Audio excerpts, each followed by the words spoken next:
বণিক কর্তৃক চিন্তা হরণ। তবে সাধু হর্ষযুক্ত গলে বস্ত্র দিয়া, যথা চিন্তা সতী তথা উত্তরিল গিয়া। চিন্তা দেবীরে সাধু কহে বিনয় বাণী, আমারে করহ রক্ষা ওগো ঠাকুরানী। সাধুরে দেখিয়া চিন্তা কহে দুঃখ মনে, আমাকে যাইতে মানা করিল রাজনে। কি কহিবে মহারাজ আসিয়া ভবনে, ভাবিয়া চিন্তিয়া রানী স্থির কইল মনে। কাতর শরণাগত যেই জন হয়, তাহারে করিলে রক্ষা ধর্মের সঞ্চয়। বেদে শাস্ত্রে মুনি মুখে শুনিয়াছি আমি, প্রাণ দিয়া রাখো এ শরণাগত প্রাণী। যাহা কন মহারাজ এ কথা শুনিয়া, সহিব সকল কথা শরণ মাগিয়া। এত ভাবি চিন্তা দেবী হৃষ্টচিত্তা হইয়া, চলিলেন তবে রানী ঈশ্বর ভাবিয়া। উপনীত হন যথা সদাগর তরি, করজোড়ে কহে দেবী প্রদক্ষিণ করি। যদি আমি সতী হই প্রতি অনুগতা, তবে সে ভাসিবে তরি কহিনু সর্বথা।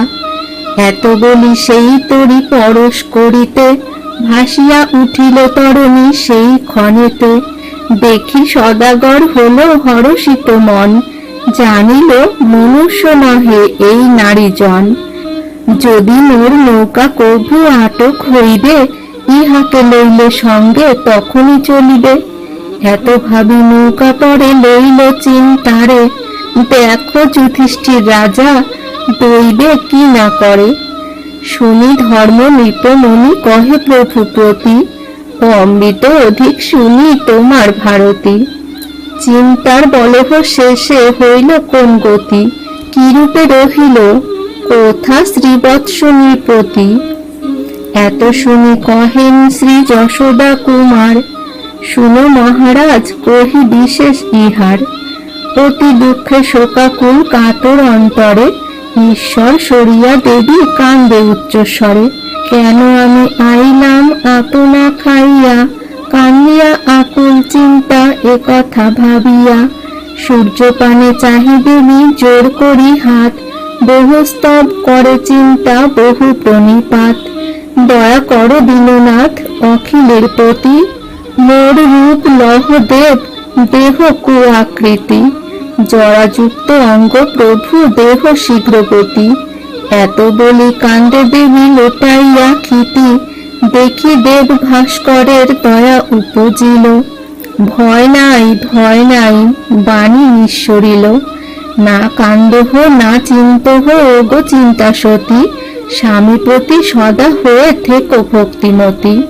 তব সুন্দর রূপ রাশি এবে হরিব, সরিলে আমায় পুনঃ পূর্ব রূপ দিব।